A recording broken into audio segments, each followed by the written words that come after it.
బోని కొట్టింది. ఎడ్జ్బాస్టన్ వేదికగా జరిగిన ఐసీసీ మహిళా టీ20 ప్రపంచ కప్ గ్రూప్ 1 లో భాగంగా జరిగిన మ్యాచ్ లో భారత మహిళల జట్టు చిరకాల ప్రత్యర్థి పాకిస్తాన్ పై 64 పరుగుల తేడాతో ఘన విజయం సాధించింది. మొదట టాస్ గెలిచి బ్యాటింగ్ ఎంచుకున్న భారత్ నిర్ణీత 20 ఓవర్లలో 6 వికెట్ల నష్టానికి 170 పరుగులు తీసింది. అనంతరం 171 పరుగుల లక్ష్యంతో బరిలోకి దిగిన దాయాది టీం భారత స్పిన్నర్ల దాటికి కేవలం 106 పరుగులకే ఆలౌట్ అయింది.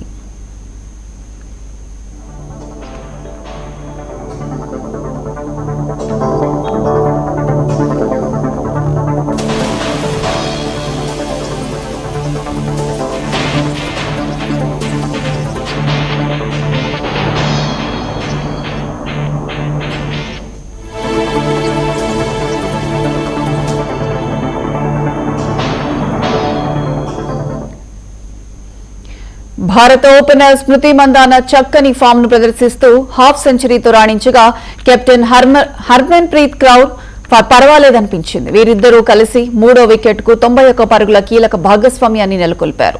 చివరి ఓవర్లో wicket keeper batter Richa Ghosh కేవలం 17 బంతుల్లో 34 పరుగులతో మెరుపులు మెరిపించడంతో టీమిండియా స్కోర్ 170కి చేరింది.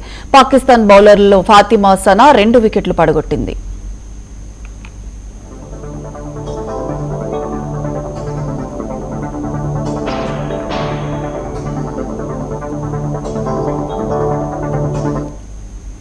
నూట 71 పరుగుల టార్గెట్ తో బరిలోకి దిగిన పాకిస్తాన్ మహిళల జట్టు భారత బౌలింగ్ దాడికి తల్లడిల్లింది.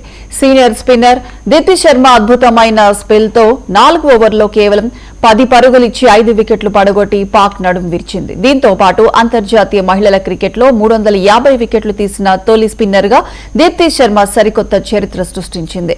మరో బౌలర్ శ్రీచరణి 3 వికెట్లతో రాణించింది. పాక్ బ్యాటర్లలో మునీబా అలీ మినహా మిగిలిన వారెవరూ రాణించలేకపోయారు.